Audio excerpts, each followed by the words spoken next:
opinion. Yes, ma'am. It's So my opinion. this is not factual. Yes, So ma'am. you cannot prove itong statement mo na walang utos galing sa taas. Yes, ma'am. Ang sinasabi ko nga po ay paulit-ulit, kanina pa po, ay opinion po lamang ito.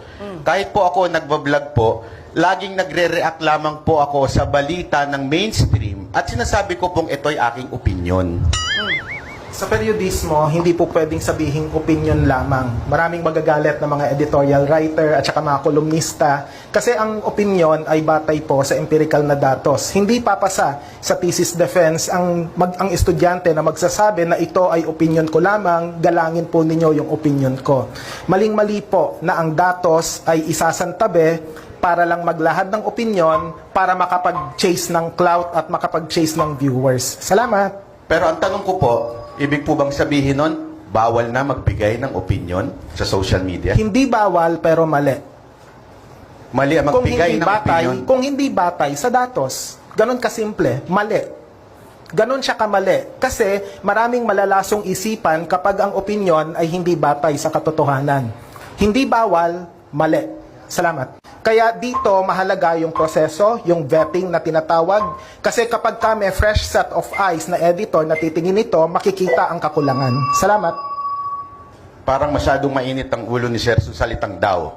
Pero hindi po ba gumagamit din ng mainstream media ng ganyan? In English lang, alleged. Kaya nga ho, di ba, ang tawag nila kay Pastor Kibuloy, alleged rapist? Alleged. Hindi napatunayan. Wala pang conviction. And yet, yun ang sinasabi.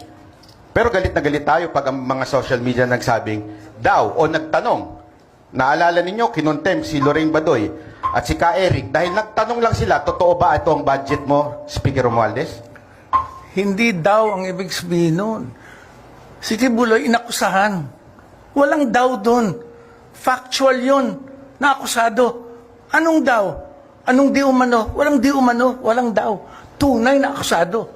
Yun ang ibig sabihin ng alleged. Lahat ng side, mabilis naman maibago kung sakaling nagkamali ang social media.